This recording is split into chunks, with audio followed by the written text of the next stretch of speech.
الله الرحمن الرحيم الحمد لله رب العالمين والصلاة والسلام على سيد الأنبياء والمرسلين محمد وعلى آله وصحبه أجمعين أما بعد أعوذ بالله من الشيطان الرجيم بسم الله الرحمن الرحيم لإيلاف قريش إيلافهم رحلة الشتاء والصيف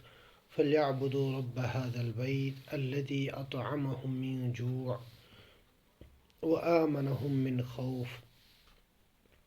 وقال في سورة آخر ألم تر كيف فعل ربك بأصحاب الفيل ألم يجعل كيدهم في تضليل وأرسل عليهم طيرا أبابيل ترميهم بحجارة من سجيل فجعلهم كعصف مأكول. صدق الله مولانا العظيم وصدق رسوله النبي الكريم ونحن على ذلك لمن الشاهدين والشاكرين والحمد لله رب العالمين. اللهم صل على سيدنا محمد وعلى آل سيدنا محمد وأصحاب سيدنا محمد وبارك وسلم. سبحانك لا علم لنا إلا ما علمتنا إنك أنت العليم الحكيم. رب اشرح لي صدري ويسر لي أمري واحلل عقدة من لساني يفقه قولي. محترم سامعین کرام اور طلبہ اعزام، کل کے سبق میں رسول اللہ صلی اللہ علیہ وسلم کے مبارک خاندان کا تذکرہ کیا گیا تھا۔ یہ جو 2-3 اسباق میں آج تک ہوا، جو کچھ پڑھا گیا اس کو میں پھر سے تھوڑا دہراتا ہوں تاکہ پھر سے وہ جو ہے ذہن نشین ہو جائے۔ ہم نے شروعات کی تھی سیرت طیبہ کی، یہاں سے کہ سیرت طیبہ کو ہم کیوں پڑھیں، کیا نیت ہونی چاہیے، کس مقصد سے ہم پڑھیں، اور اس کے بعد جب سیرت طیبہ ہم پڑھتے ہیں یا سیرت طیبہ کو ہم بیان کرتے ہیں تو ہمیں کون کون سی کتاب کو کنسلٹ کرنا پڑتا ہے، اور اس کے بعد سیرت طیبہ کے متعلق کون کون سی اہم کتابیں عربی میں، اردو میں یا فارسی میں لکھی گئی ہیں، اس کا بیان آیا تھا۔ اور اس کے بعد رسول اللہ صلی اللہ علیہ وسلم جس خطے میں یعنی جس علاقے میں رہا کرتے تھے، جس کو ہم عرب کہتے ہیں یا جزیرۃ العرب کہتے ہیں، وہ کون سا علاقہ ہے، کہاں پہ پڑتا ہے، اور وہاں کے مشہور علاقے کون سے ہیں، اور جو قومیں وہاں قبیلے آباد ہیں وہ قومیں کون سی قومیں ہیں، اور ان کی شروعات کس طرح ہوئی ہے، تو یہ ساری چیزیں آ گئی تھی۔ پھر رسول اللہ صلی اللہ علیہ وسلم کا مبارک خاندان کیا ہے، اور رسول اللہ صلی اللہ علیہ وسلم کے مبارک خاندان میں کون کون ہیں،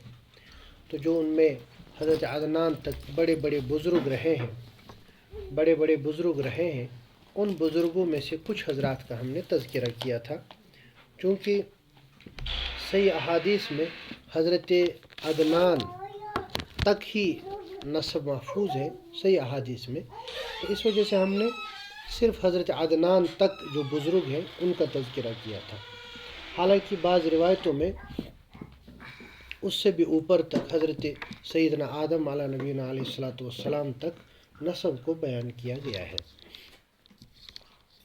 تو اس میں کچھ مشہور شخصیات کا ہم نے کل کے سبق میں تذکرہ پڑھا تھا۔ آج کے سبق میں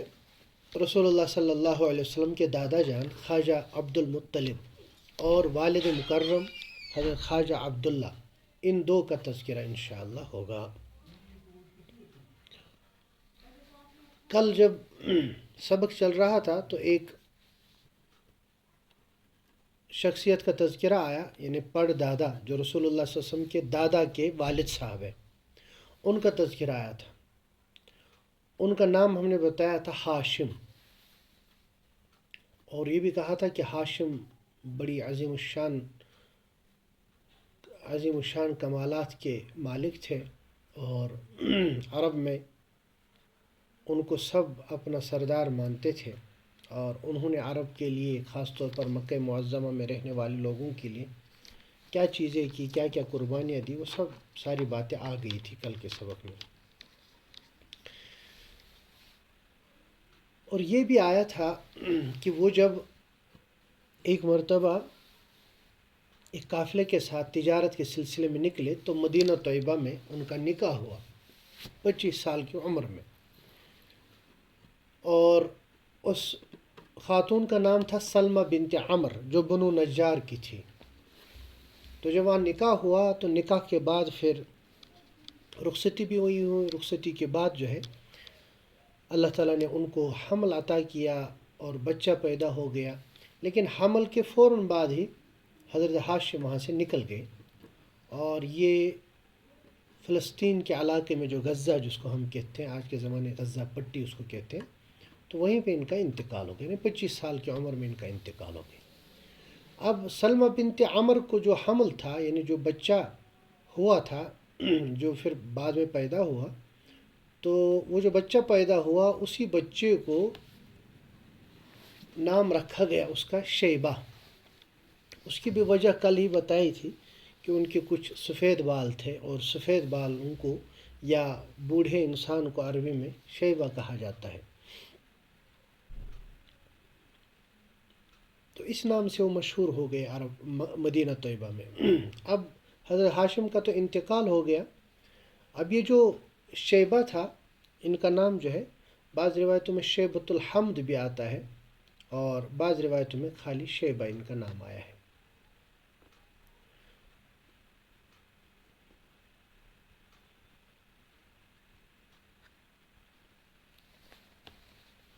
بڑے خوبصورت تھے، وجیح تھے، اللہ تبارک و تعالیٰ نے ان کو ظاہری حسن کے ساتھ ساتھ باطنی کمالات بھی عطا فرمائے تھے۔ ظاہری حسن کے ساتھ ساتھ اللہ تعالیٰ نے ان کو باطنی کمالات بھی عطا فرمائے تھے۔ یہ بچہ جو ہے وہیں رہنے لگا اپنے ننھیال میں، اور چلتے چلتے جب یہ تھوڑا بڑا ہونے لگا، بلکہ بچپن ہی میں ان کے کمالات ظاہر ہونے لگے، جو باقی بچے ہوتے تھے ان کے ساتھ جب یہ کھیل وغیرہ ہوتا تھا تو انہی کو اپنا بڑا مانتے تھے، یعنی جیسے کھیلتے کھیلتے بچے کسی کو کیپٹن بناتے ہیں، یعنی کسی کو بڑا بناتے، امیر بناتے، تو اسی کو بناتے تھے، سب اسی کو بناتے تھے۔ تو ایک دفعہ مکہ کا ایک شخص یہاں آیا، مکہ کا ایک شخص جو ہے مدینہ آیا، اور جب وہ مدینے آیا تو مدینے میں اس نے اس بچے کو دیکھا، لگا کہ بڑا صاحب کمال بچہ ہے، تو انہوں نے دریافت کیا کہ یہ بچہ کس کا ہے، تو کسی نے کہا یہ بچہ تو ہاشم کا ہے، اور ہاشم کا انتقال ہو چکا تھا۔ تو انہیں یاد آئی وہ تو ہمارا جو ہے پڑوسی تھا یا ہمارے وطن کا تھا، تو یہ وہاں سے واپس آئے، اور واپس آنے کے بعد جو ہاشم کے بھائی تھے ان کا نام تھا مطلب، تو ہاشم کے بھائی مطلب سے انہوں نے کہا کہ بھائی میں گیا تھا مدینے، وہاں تمہارا بھتیجا ہے اور وہ بڑا ہوا ہے، اور اللہ تعالیٰ نے اس کو وہ سارے کمالات عطا کیے ہیں جو ہاشم کو عطا کیے تھے، تو اس لیے میری رائے یہ ہے کہ آپ اس کو واپس لے کے آئے۔ تو یہ مطلب چلا اور مدینے پہنچا، اور مدینے میں جو ہے اس نے ان کے ننھیال والوں سے کہا کہ بھائی ہمیں یہ بچہ واپس دے دو، تو انہوں نے کہا ٹھیک ہے لے جاؤ۔ تو سلمہ بنت عمر یعنی ان کی جو والدہ تھی، انہوں نے بچہ اپنے چچا یعنی مطلب کے حوالے کیا۔ اب وہ بچہ وہاں سے چلا مدینے سے اپنے چچا کے ساتھ مکہ مکرمہ کی طرف۔ مدینے سے مکہ مکرمہ جو ہے یہ بہت دور پڑتا ہے، آج کے زمانے میں بھی تقریباً 400 بلکہ اس سے زیادہ کچھ کلومیٹر ہے، اور اس زمانے میں تو جو ہے پہاڑی سفر تھا، لہٰذا کئی دن چلنا پڑتا تھا۔ اب جب یہ مکہ کے حدود میں داخل ہوئے، مطلب جو ہے آگے اونٹ پہ سوار تھے، اور پیچھے ان کا یہ بچہ جو ہے شیبہ، یہ میلے کچیلے کپڑوں میں اور گرد آلود کپڑوں میں تھا۔ ظاہر سی بات ہے اتنا لمبا سفر کیا ہے اور سفر کر کے آئے ہیں، تو میلے کچیلے کپڑے بھی تھے اور دبلا پتلا سا بھی تھا۔ تو اس لیے لوگوں نے جب پوچھا بھائی یہ کون ہے، مطلب سے پوچھا کہ یہ کون ہے، تو انہوں نے کہا یہ میرا غلام ہے، انہوں نے کہا یہ میرا غلام ہے۔ جب انہوں نے کہا یہ میرا غلام ہے، تو اس کو عربی میں جو ہے غلام کو عبد کہتے ہیں، عبد، تو یہ جو ہے غلام کو جو ہے عربی میں عبد کہتے ہیں۔ تو جب انہوں نے کہا کہ یہ میرا غلام ہے تو یہ بس عبد المطلب یعنی مطلب کا غلام مشہور ہو گیا. حالانکہ نام تو ان کا تھا شیبہ، بعض روایتوں میں شیبۃ الحمد ان کا نام تھا، لیکن چچا کا نام مطلب تھا اور انہوں نے ان کو لایا. تو چلتے چلتے چونکہ بہت ضعیف تھے، کمزور تھے اور میلے کچیلے کپڑے تھے سفر کی وجہ سے، لہٰذا انہوں نے کہا کہ بھئی یہ میرا غلام ہے، اور عرب میں یہ مشہور ہو گیا کہ یہ عبد المطلب ہے. حالانکہ ان کا نام جو ہے شیبۃ الحمد تھا، لیکن عبد المطلب ایسا نام پڑ گیا کہ بس اب کوئی اصل نام جانتا ہی نہیں. اب یہ جو عبد المطلب تھے، اللہ تبارک و تعالیٰ نے آہستہ آہستہ جب ان کو اب اچھی خوراک وغیرہ بھی ملی، اللہ تبارک و تعالیٰ نے وہ حسن فی الدبار عطا فرمایا، اور ظاہری وجاہت کے ساتھ ساتھ اللہ تبارک و تعالیٰ نے ان کو جو ہے باقی چیزیں بھی عطا فرمائی. تو یہ جو عبد المطلب تھے، انہوں نے جو ہے مکہ کو، اب جیسا حضرت ہاشم نے اس کو بہت اچھی طرح اس کو پروان چڑھایا تھا، اب عبد المطلب نے ان کے بعد جو ہے اب اس کی ساری ذمہ داری سنبھالی، اور عبد المطلب کو عرب والے سب اپنا سردار سمجھنے لگے. اور اللہ تبارک و تعالیٰ ان کو مہمان نوازی ایسی عطا فرمائی تھی کہ ہر کسی کے مہمان نوازی کیا کرتے تھے، یہاں تک کہ پرندوں کو بھی یہ کھلایا کرتے تھے. ان کو مطعم طیر السما کہا جانے لگا، یہ تو آسمان کے پرندوں کو بھی کھلاتا ہے. لوگ اس طرح ان کو یاد کرتے تھے. اور فقراء مساکین ان کا تانتا بندہ رہتا تھا، انہیں آتے رہتے تھے لوگ اور یہ ان کو کھلاتے رہتے تھے. ان کے زمانے میں 3 بڑے اہم واقعات ہوئے جو آج کے سبق میں ہمیں بیان کرنے ہیں. ایک واقعہ تو ہے زمزم کا، یعنی ان کے زمانے میں زمزم کا کنواں دوبارہ کھودا گیا. اور دوسرا واقعہ ہے ان کے بیٹے عبداللہ کا، یعنی حضرت خواجہ عبداللہ جو رسول اللہ صلی اللہ علیہ وسلم کے والد ماجد تھے، ان کی پیدائش کیسے ہوئی، اور پھر ان کا جو ہے بڑا ایک اہم واقعہ ہے. اور تیسرا واقعہ ہے انہی کے زمانے میں وہ ابرہہ جو یمن کا ایک گورنر تھا اور وہ خانہ کعبہ کو منہدم کرنا چاہتا تھا. یہ 3 واقعات ہوئے. پہلا واقعہ ہے زمزم کے کنویں کا. زمزم جو تھا، اس سے پہلے بھی ذکر کیا گیا تھا کہ حضرت سیدنا اسماعیل علیہ نبینا علیہ الصلاۃ والسلام جب اپنی والدہ حضرت ہاجرہ کے ساتھ یہاں آئے تھے تو یہاں کوئی پانی وغیرہ کا کوئی بندوبست نہیں تھا. تو اللہ تبارک و تعالیٰ نے پانی کا انتظام کر دیا. اس کے کئی روایات ہیں. صحیح ترین روایت یہ ہے کہ اللہ تعالیٰ نے حضرت جبرائیل علیہ الصلاۃ والسلام کو بھیجا، اور حضرت جبرائیل علیہ الصلاۃ والسلام نے جو ہے بورنگ کر کے، یعنی ایک پر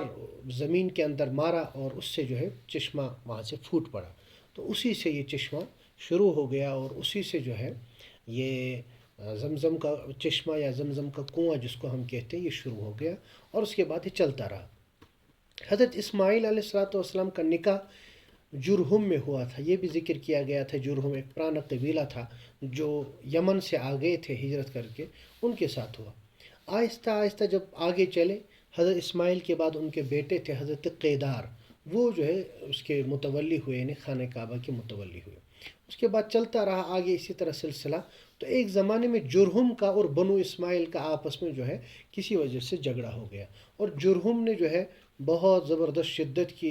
بنو اسماعیل پر، یعنی حضرت اسماعیل کی جو اولادیں تھیں نیچے ان پر، اور ان کو مکہ سے ہی نکال دیا. یعنی جو اصل بسکیندر تھے وہاں انہیں کو نکال دیا اور باہر کر دیا. تو ایسے ہی چلتا رہا. پھر اللہ تبارک و تعالیٰ نے بنو اسماعیل کو ایک مرتبہ جو ہے طاقت عطا کی، تو انہوں نے پھر واپس جو ہے ان سے چھینا. جب انہوں نے جرہم سے چھینا، تو جرہم سے چھینتے وقت جرہم والوں نے، اب جب ان کو وہاں سے نکلنا تھا تو جو بھی ان کے پاس چیزیں تھیں، صاف ہوں گندی ہو، جو بھی چیزیں تھیں، انہوں نے وہ ساری چیزیں جو ہے اس زمزم کے کنویں میں ڈال دی. اور اس کی وجہ سے زمزم کا کنواں بند ہو گیا، اور اوپر سے انہوں نے جو ہے زمزم کے کنویں کو زمین کے برابر کر دیا، یعنی زمین اوپر سے مٹی ڈال دی، پورا برابر کر دیا اور بند ہو گیا. اب جب یہ بند ہو گیا، اب کس میں اتنی ہمت تھی کہ اس کو دوبارہ کھودے، اس لیے اب یہ بند ہی رہا. اب جب حضرت خواجہ عبد المطلب یعنی رسول اللہ صلی اللہ علیہ وسلم کے دادا جان، ان کا جب زمانہ آیا تو اللہ تبارک و تعالیٰ نے غیبی اشارے کے ذریعے سے ان کو پیغام بھیجا کہ یہ جو زمزم تھا، زمزم کا کنواں، اس کو دوبارہ سے خود وہ بیان کرتے ہیں حضرت خواجہ عبد المطلب کہ میں حتیم میں سویا ہوا تھا. حتیم کا مطلب ہے خانہ کعبہ کے باہر جو جگہ ہے جس کو خانہ کعبہ سے باہر رکھا جاتا ہے، حالانکہ ہے وہ خانہ کعبہ کا اندر کا حصہ، وہ چھوٹی سی دیوار، وہیں پہ سو رہا تھا. تو کہتے مجھے خواب میں کوئی شخص آیا، اس نے کہا احفر برہ. احفر کا مطلب ہوتا ہے کھودو، برہ کا مطلب ہوتا ہے نیک چیز. تو اس نے کہا احفر برہ، کہ برہ کو کھودو. یہ کہتے میں نے کہا وما برہ، برہ کیا ہے؟ تو کہتے وہ شخص چلا گیا. بس اگلے دن پھر میں سویا ہوا تھا تو ایک شخص آیا، وہ کہنے لگا احفر المظنونہ. تو میں نے کہا وما المظنونہ، مظنونہ کیا ہے؟ یعنی جو ہے بالکل اسی طرح کا سوال کیا انہوں نے. اس کے بعد فرماتے تیسرے روز میں پھر سویا تھا تو ایک شخص خواب میں آیا، کہنے لگا احفر طیبہ، کہ طیبہ کو کھودو. میں نے کہا وما طیبہ، طیبہ کیا ہے؟ کہتے پھر اسی طرح وہ چلا گیا کچھ بتائے بغیر. چوتھے دن فرماتے پھر جو ہے خواب آیا اور اس میں کہا احفر زمزم، زمزم کو کھودو. کہتے میں نے کہا وما زمزم، بھائی زمزم ہے کیا؟ اتنے دنوں سے آپ آ رہے ہو، بول رہے ہو، لیکن ہے کیا؟ اب سامنے والے نے جو خواب میں تھا اس نے کہا لا تنزف ابدا ولا تزم تسقی الحجیج الاعظم. یہ 3 الفاظ بیان کیے کہ زمزم جو ہے یہ پانی کا ایک کنواں ہے جس کا پانی کبھی نہیں ٹوٹتا. یعنی جیسے کنویں سے پانی نکالا جاتا ہے، پھر کبھی نہ کبھی جو ہے وہ ختم ہو جاتا ہے، لیکن فرمایا یہ ایسا پانی ہے کبھی نہیں ٹوٹے گا، اور یعنی چلتا ہی رہے گا، اور ولا تزم، اور کبھی کم بھی نہیں ہوگا،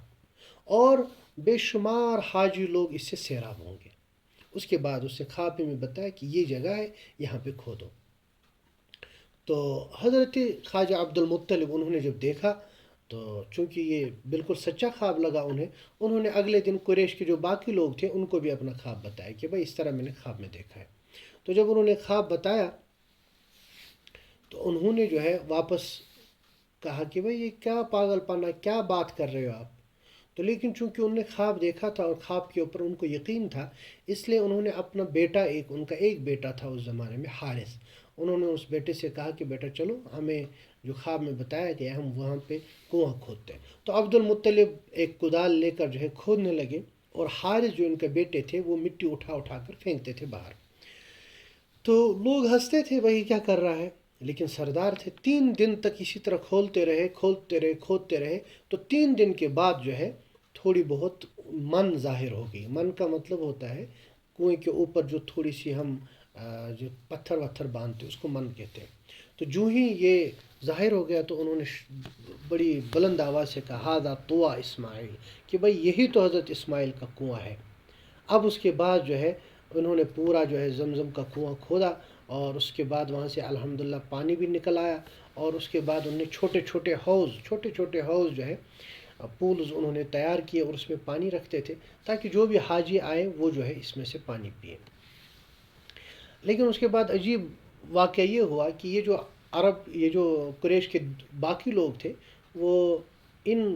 حوضوں کو رات کو خراب کرتے، یعنی دن میں ٹھیک کرتے، وہ رات کو آتے اور اس کو خراب کرتے. صبح ہوتی ان کو جو ہے عبد المطلب پھر درست کرتے. جب انہوں نے تنگ کیا تو انہوں نے دعا کی، اور دعا کیا کہ اللہم انی لا احلھا لمغتسل ولکن ہی للشارب حل. اے اللہ میں اس زمزم سے لوگوں کو غسل کرنے کی اجازت نہیں دیتا، صرف پینے کی اجازت دیتا. اور ہوا بھی ایسا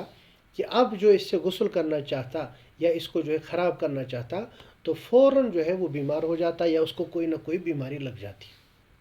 اس طرح اب یہ کنواں جو ہے چلتا رہا اور لوگ اس سے سیراب ہوتے رہے.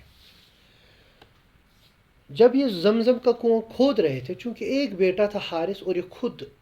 اس لیے انہوں نے اس وقت ایک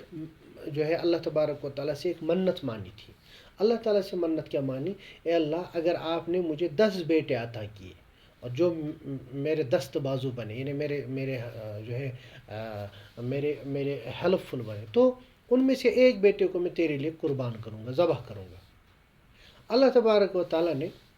ان کی تمنا پوری کی اور ان کو 10 بیٹے ہو گئے، 10 کے 10 بیٹے ان کو ہو گئے. اب یہ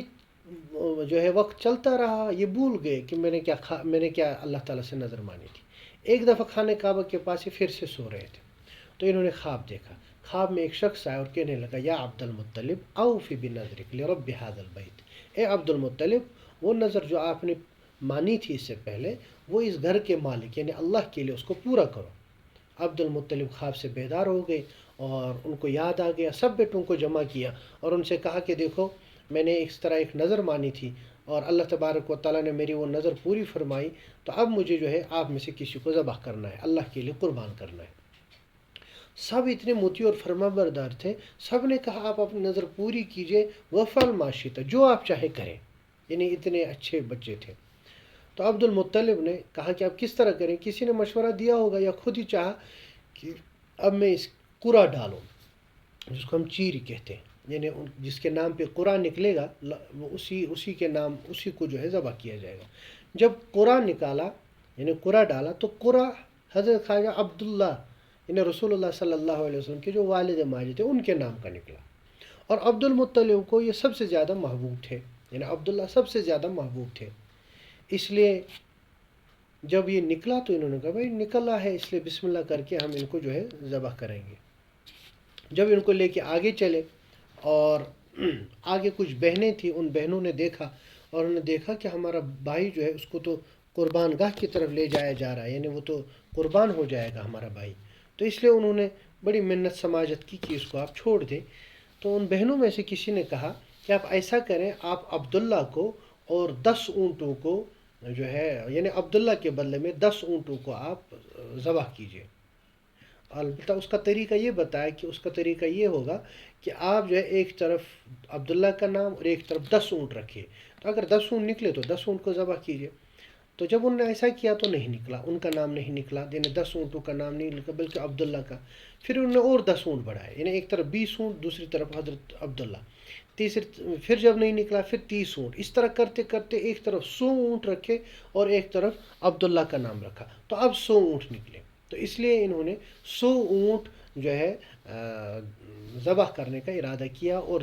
بلکہ 100 اونٹ نکالے اور صفا اور مروہ کے درمیان جو جگہ ہے وہاں پہ لے کر ان کو قربان کیا۔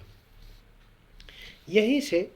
یہ جو 100 اونٹ ہمارے یہاں اسلام میں دیت دی جاتی ہے، یعنی کمپنسیشن، اللہ بچائے اگر کوئی کسی کو قتل کرے اور قتل کرنے کے بعد جو ہے وہ پھر معافی وغیرہ مانگے اس کے وارثوں سے، تو وہ کہتے ہیں ہمیں کمپنسیشن دے دو، تو کمپنسیشن کتنی ہوگی؟ 100 اونٹ ہوگی۔ تو وہ یہی ہے کہ حضرت عبد المطلب نے 100 اونٹ جو ہے کمپنسیشن رکھی، اس سے پہلے 10 اونٹ رکھے جاتے تھے، تو اس کے بعد سے جو ہے 100 اونٹ رکھے جانے لگے۔ اب حضرت عبداللہ کو چونکہ یہ اس سے بچ گئے، یعنی ان کو ذبح کرنے سے بچایا گیا، اللہ تعالیٰ نے بچایا، اس لیے ان کو بھی ذبیح کہا جانے لگا، یعنی وہ جو اللہ کی راہ میں ذبح کیے گئے۔ رسول اللہ صلی اللہ علیہ وسلم کا ایک ارشاد ہے، انا ابن الذبیحین، میں 2 ذبیح کا بیٹا ہوں۔ 2 ذبیح کا مطلب یعنی 2 ان لوگوں کا بیٹا ہوں جن کو اللہ کی راہ میں ذبح کیا گیا۔ ایک تو حضرت اسماعیل علیہ السلام جس کا واقعہ آپ نے بار بار سنا ہوگا عید کے موقع پر کہ حضرت ابراہیم علیہ السلام نے ان کو ذبح کرنا چاہا، تو اس لیے ان کو ذبیح کہا جاتا ہے، اللہ نے اس کے بدلے میں وہ بھیڑ دمبا بھیجا تھا۔ اور دوسرے حضرت عبداللہ یعنی رسول اللہ صلی اللہ علیہ وسلم کے والد صاحب، ان کو بھی ذبح کرنے کے ارادے سے عبد المطلب نے لے لیا، البتہ پھر اللہ تبارک و تعالیٰ نے اس کے بدلے میں 100 اونٹ کی قربانی جو ہے منظور کروا لی، اور 100 اونٹ جو ہے ان کے بدلے، اس لیے حضرت عبداللہ کو جو ہے ذبیح کہا جانے لگا، اور رسول اللہ صلی اللہ علیہ وسلم فرمایا کرتے تھے کہ میں ابن الذبیحین ہوں، یعنی 2 ذبیحوں کا میں بیٹا ہوں۔ بہرحال تو یہ ایک واقعہ بڑا زبردست واقعہ رونما ہوا حضرت خواجہ عبد المطلب کے زمانے میں۔ یہ جو حضرت خواجہ عبد المطلب تھے بہت نیک انسان تھے، اتنے نیک انسان تھے کہ اگر کبھی بارش نہیں ہوتی تھی، اگر کبھی قحط سالی ہوتی تھی تو قریش ان کو لے کر جاتے تھے اور پہاڑ پر چڑھتے تھے، اور وہاں ان کے وسیلے سے اللہ تبارک و تعالیٰ سے جو ہے دعا کرتے تھے، اور بہرہا ایسا ہوا کہ اللہ تبارک و تعالیٰ نے ان کی دعا سن لی، اور جو ان کے مشکلات وغیرہ ہوتے تھے اللہ تبارک و تعالیٰ پوری فرماتے تھے۔ اور یہ جو عبد المطلب تھے، خواجہ عبد المطلب، یہ لوگوں کو بہت اچھے اچھی باتوں کا حکم دیا کرتے تھے، جیسے بھائی نظر پوری کیا کرو، اسی طرح سے جو اپنے خاص رشتہ دار ہیں، یعنی جن کو آپ محرمات کہتے ہیں یا محارم کہتے ہیں، ان سے نکاح نہ کرو، کیونکہ عرب میں تو وہ دستوری تھا، وہ وہاں نہیں دیکھتے تھے کہ کون کس سے نکاح جائز ہے کس سے نہیں۔ اسی طرح وہ شراب، زنا، اور لڑکیوں کو جو زندہ درگور کیا جاتا تھا، بیت اللہ کا جو طواف کیا جاتا تھا، برہنہ طواف کیا جاتا تھا یعنی بغیر کپڑوں کے، اس سے لوگوں کو روکتے تھے۔ عجیب بات یہ ہے کہ شریعت میں اسلام نے جن چیزوں کو آگے منع کیا، خواجہ عبد المطلب ان چیزوں سے منع کیا کرتے تھے، اور جن چیزوں کا وہ حکم دیا کرتے تھے اللہ تبارک و تعالیٰ نے آگے جو ہے ان چیزوں کا حکم دیا۔ اصل میں یہ کیا ہے کہ رسول اللہ صلی اللہ علیہ وسلم کی ولادت، رسول اللہ صلی اللہ علیہ وسلم کی ولادت باسطہ جتنی زیادہ قریب ہوتی جا رہی تھی، اتنا اللہ تبارک و تعالیٰ کی طرف سے خرق عادت، یعنی ان چیزوں کا ظہور ہوتا جاتا تھا جو بالکل عادت کے خلاف، اور نیک صالح خواب حضرت عبداللہ دیکھتے تھے، اور جو خواب وہ دیکھتے تھے اگلے دن اس کو پورا ہوتا دیکھتے تھے۔ تو اللہ تبارک و تعالیٰ نے خواجہ عبد المطلب کے ذریعے سے جو ہے ان تمام چیزوں کو ظاہر فرمایا۔ حضرت خواجہ عبد المطلب جب یہ واقعہ ہو گیا، یعنی بچہ جب حضرت عبداللہ کو اللہ تبارک و تعالیٰ نے اس سے بچا لیا، تو ان کو فوراً یہ فکر دامنگیر ہوئی کہیں ایسا نہ ہو کہ پھر کوئی اور واقعہ ہو جائے اور پھر عبداللہ کا جو ہے ایسا ہی معاملہ رہ جائے۔ اس لیے انہوں نے فوراً ارادہ کیا کہ اب میں عبداللہ کا، یعنی رسول اللہ صلی اللہ علیہ وسلم کے والد کا نکاح کر دوں۔ تو اس کے لیے انہوں نے جو ہے ارادہ کیا کہ اس کا ہم نکاح کریں۔ اب نکاح کہاں کریں؟ نکاح کے لیے جو ہے یہ سوچا کہ چونکہ حضرت عبد المطلب جو ہے تھے تو وہ مکہ کے، حضرت ہاشم کے بیٹے، لیکن ان کا ننیحال تھا مدینے میں، اور رہے تھے وہ بچپن میں بہت زیادہ وقت تک وہی ننیحال میں، لہٰذا رشتہ داری تھی اور قرابت تھی، وہاں آنا جانا ہوتا تھا۔ اس لیے وہاں پہ ایک قبیلہ تھا بنو زہرہ۔ تو بنو زہرہ میں جو ہے ایک شخص تھے وہب بن عبد مناف، وہب بن عبد مناف۔ تو ان کی نظر تھی کہ بڑا اچھا خاندان ہے، نیک خاندان ہے، اچھے لوگ ہیں، ان کی بچیاں بھی اچھی ہیں، اس لیے وہ عبداللہ یعنی اپنے بیٹے کو لے کے چلے اور مدینہ طیبہ پہنچے۔ وہاں پہ عبد مناف جو ہے، وہب بن عبد مناف جو ہے ان کے گھر گئے۔ اب یہ جو وہب تھا ان کا انتقال ہو چکا تھا، ان کا بھائی تھا وہیب بن عبد مناف۔ تو وہیب بن عبد مناف ان کے پاس گئے اور ان سے کہا کہ وہب کی ایک لڑکی ہے آمنہ جس کا نام ہے، میں اپنے بیٹے عبداللہ کا ان سے نکاح کرنا چاہتا ہوں۔ تو خوش ہو گئے وہیب، کیونکہ پتہ تھا عبد المطلب آ رہا ہے اپنے جو ہے بچے کے نکاح کے لیے، لہٰذا کہا بالکل جو ہے نکاح ہو جائے گا۔ اور ساتھ ساتھ خواجہ عبد المطلب نے کہا کہ میں خود آپ کی بیٹی سے نکاح کرنا چاہتا ہوں۔ ان کی بیٹی تھی وہیب، یعنی یہ دوسری اہلیہ، ایک اہلیہ تو پہلی تھی جن سے حضرت عبداللہ اور باقی لوگ تھے، ان کا نام انشاءاللہ آگے میں بتاؤں گا۔ تو یہ دوسری تھی، یعنی وہیب جو تھا یہ وہب کا بھائی تھا، اور وہب کی بیٹی تھی آمنہ، اور وہیب کی بیٹی تھی حالہ۔ اب ان دو سے جو ہے یعنی آمنہ سے عبداللہ کا نکاح ہوا اور حالہ سے عبد المطلب کا نکاح ہو گیا، اور ایک ہی مجلس میں دونوں نکاح پڑھے گئے، یعنی باپ بیٹے کا نکاح ایک ساتھ ہو گیا، البتہ چچا زاد بہنوں کے ساتھ۔ تو اس کا مطلب یہ جو وہیب، یہ جو حضرت حالہ تھی، حضرت حالہ کے بطن سے حضرت حمزہ رضی اللہ تعالیٰ عنہ پیدا ہوئے۔ تو حضرت حمزہ ایک اعتبار سے رسول اللہ صلی اللہ علیہ وسلم کے چچا تھے، کیونکہ وہ ان کے دادا کے بیٹے تھے تو چچا ہے، اور ایک اعتبار سے حضرت حمزہ رضی اللہ تعالیٰ عنہ جو ہے یہ خالہ زاد بھائی ہے، کیونکہ وہ حضرت حالہ یہ حضرت آمنہ کی جو ہے چچا زاد بہن تھی۔ اور تیسرا ایک اور رشتہ تھا کہ یہ حضرت حمزہ جو ان کے رضاعی بھائی بھی تھے۔ بہرحال اب جب یہ نکاح ہو گیا، نکاح ہونے کے بعد جو ہے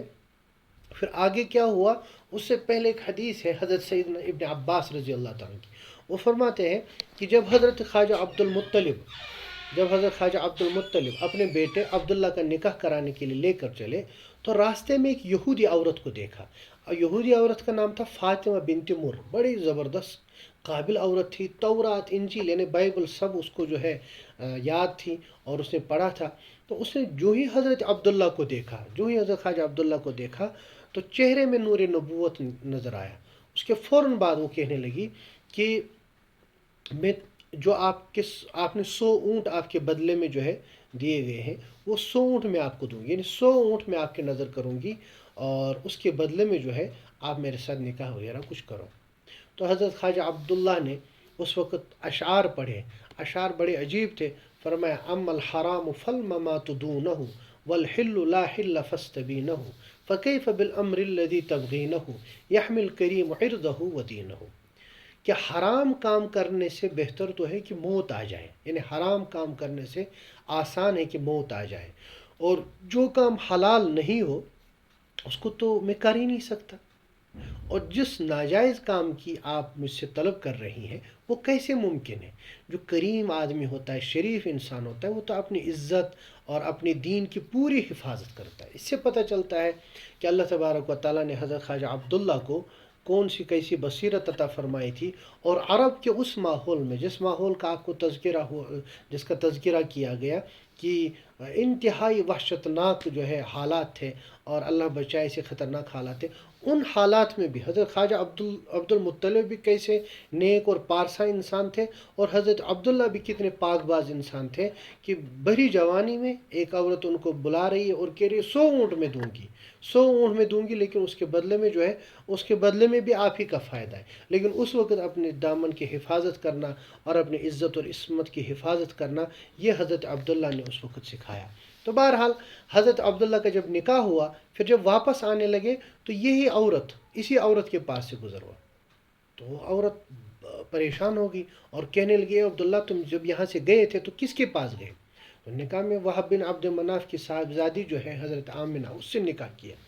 اور نکاح کے بعد وہاں پہ ہم رہے 3 دن تک۔ تو وہ جو عورت تھی وہ کہنے لگی قسم بخدا میں بدکار عورت نہیں ہوں، یعنی میں کوئی غلط عورت نہیں ہوں، میں نے تمہارے چہرے میں نور نبوت دیکھا تھا، اور میں یہ چاہتی تھی کہ یہ نور نبوت مجھ میں منتقل ہو جائے، لیکن اللہ تعالیٰ نے جہاں اس کو چاہا تو اس نور نبوت کو جو ہے ودیعت کر دیا۔ تو یہ ساری چیزیں چل رہی تھی، یعنی اللہ تبارک و تعالیٰ کا یہ جو ہے نظام اس طرح تھا کہ رسول اللہ صلی اللہ علیہ وسلم کی آنے کی خبریں جو ہے وہ تیز تیز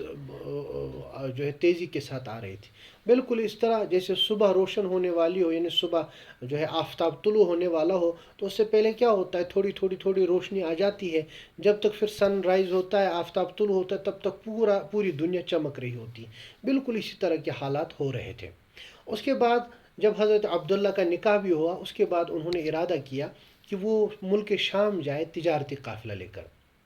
اب وہ جا رہے تھے، راستے میں بیمار ہو گئے۔ جب راستے میں بیمار ہو گئے تو قافلہ جو ہے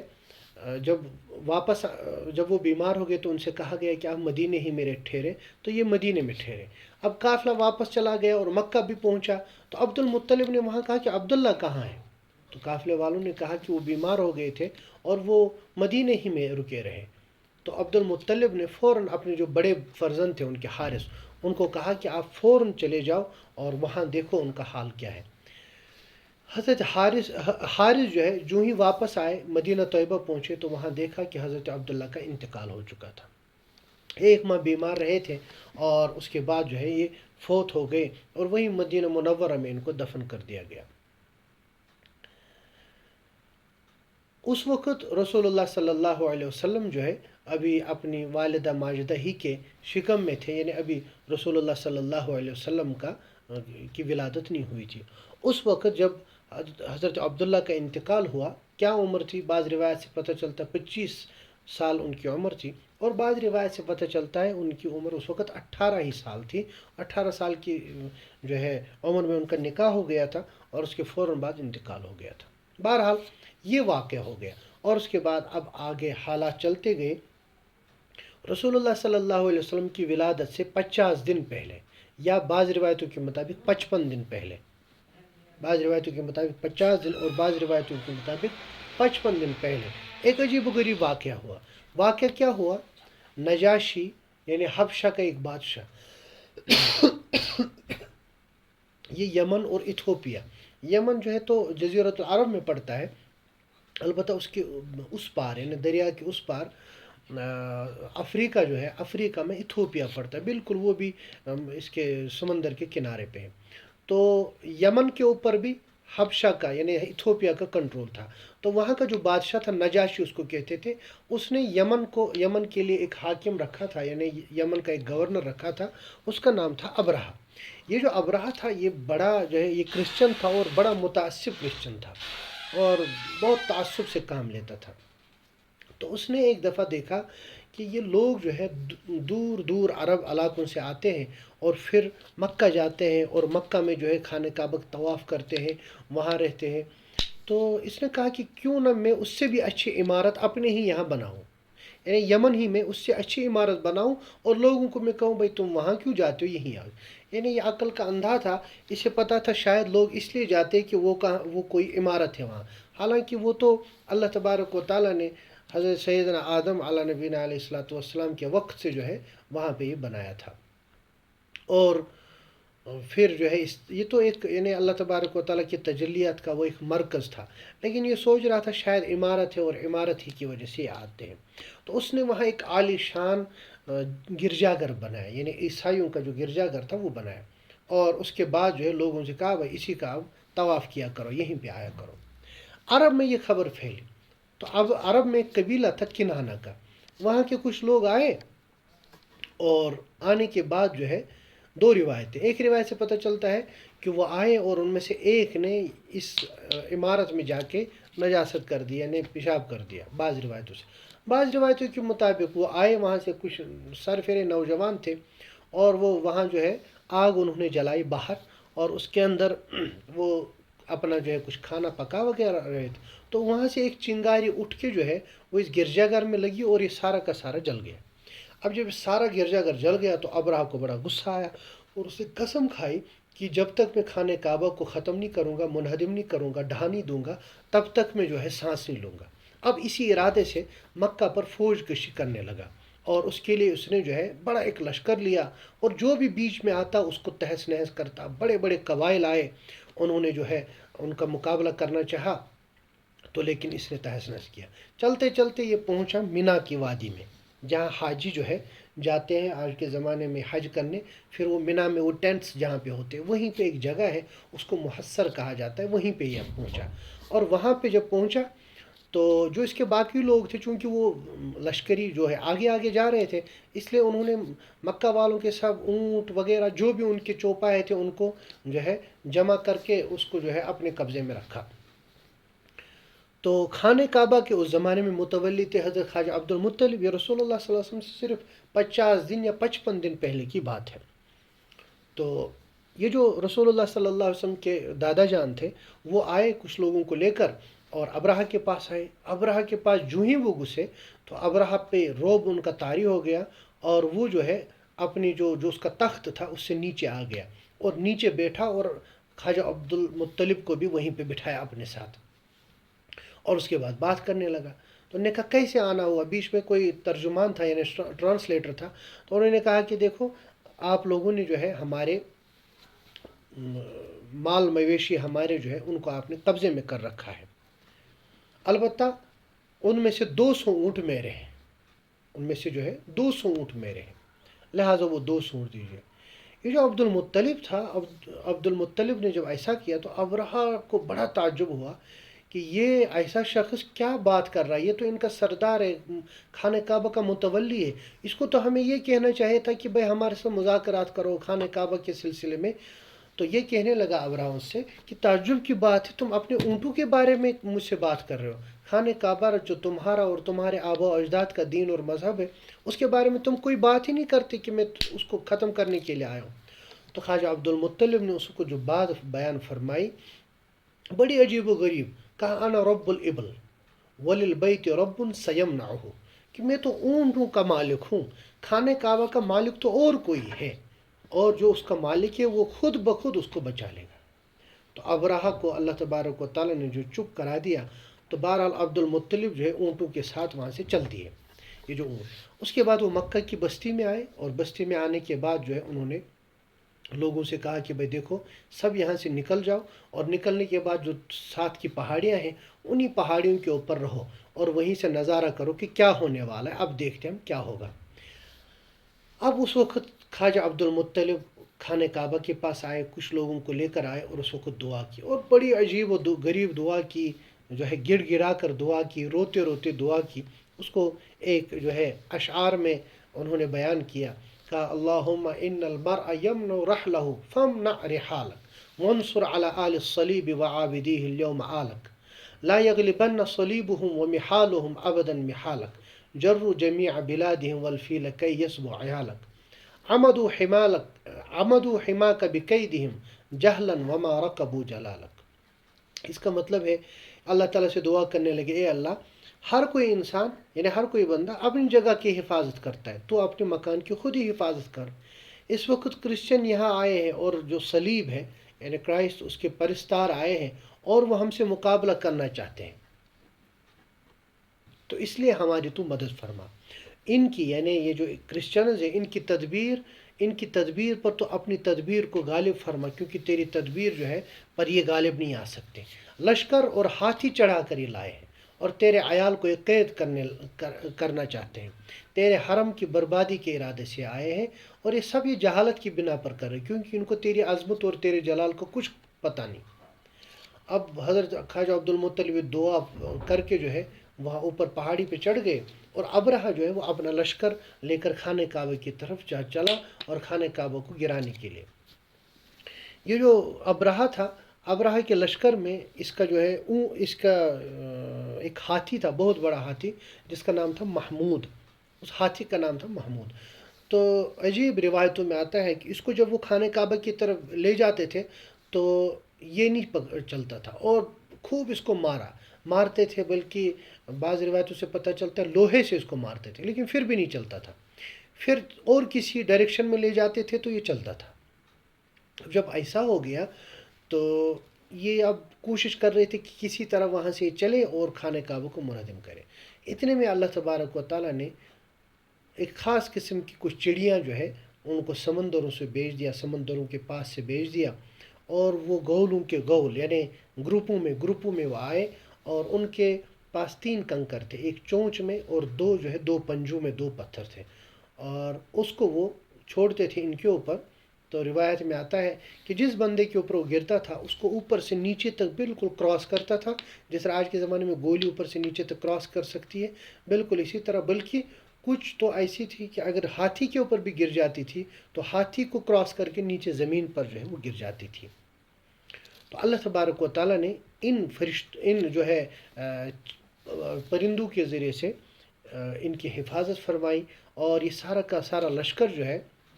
تہس نہس ہو گیا۔ اکثر ان میں سے وہیں پہ ہلاک ہو گئے، اور ابرہہ اور کچھ لوگ جو ہے اس سے بچ کے بھاگنے لگے، لیکن ان کا بھی بدن جو ہے چونکہ اس کے اوپر بھی ایک کنکر پڑا تھا، اس لیے وہ بھی جو ہے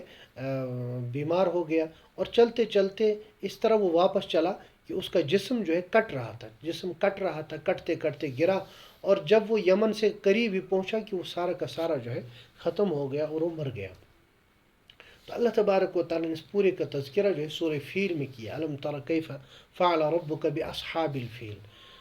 الم یجعل کیدہم فی تضلیل وارسل علیہم طیرا ابابیل ترمیہم بحجارۃ من سجیل فجعلہم کعصف مأکول۔ یعنی آپ نے نہیں دیکھا اللہ تبارک و تعالیٰ نے کس طرح کی مدد کی اس وقت تمہاری، جب وہ ہاتھی والے تم پر حملہ کرنے آئے تھے، اور پھر کس طرح اللہ تبارک و تعالیٰ نے ان کے اوپر وہ چڑیاں بھیجی، اور ان چڑیوں نے ان کو جو ہے سب کو قتل کر دیا، اور ان کو جو ہے چارہ ہوا یعنی کھایا ہوا بھوسا بنا دیا، یعنی ان کو سب کو اللہ تبارک و تعالیٰ نے ختم کر دیا۔ تو یہ جو واقعہ ہے اس کو آپ تفصیل کے ساتھ پڑھیں، اگر آپ کے پاس وقت ہو اور وقت نکالیں۔ سورہ فیل اس میں عامہ پارے کی آخری صورتوں میں سے ایک صورت ہے، تو معرف القرآن ہو آپ کے پاس، یا اور کوئی جو ہے تفسیر جو بھی آپ کے پاس ہے اس کو پڑھیں، تو اس سے آپ کو پتہ چلے گا کہ اللہ تبارک و تعالیٰ نے کس طرح اپنے خانہ کعبہ کی، اپنے حرم کی حفاظت فرمائی، اور ان دشمنوں کی اللہ تبارک و تعالیٰ نے کس طرح جو ہے ان کو ناکام فرمایا۔ تو یہ واقعہ بھی حضرت خواجہ عبد المطلب ہی کے زمانے میں ہوا۔ اس کے بعد پھر صرف 50 دن کے بعد رسول اللہ صلی اللہ علیہ وسلم کی ولادت ہوتی ہے۔ اس وقت کیا واقعات پیش آئے اور رسول اللہ صلی اللہ علیہ وسلم کی ولادت کیسے ہوئی، اللہ تبارک و تعالیٰ اگر چاہیں انشاءاللہ کل کے سبق میں اس کی مزید تفصیلات بیان کریں گے۔ اللہ تعالیٰ کہنے سننے سے زیادہ عمل کی توفیق عطا فرمائے، اور اللہ تعالیٰ سیرت طیبہ سننے، سنانے اور پڑھنے اور اس کے مطابق عمل کرنے اور اس کے مطابق زندگی گزارنے کی توفیق عطا فرمائے۔ وآخر دعوانا ان الحمد للہ رب العالمین۔ السلام علیکم ورحمۃ اللہ۔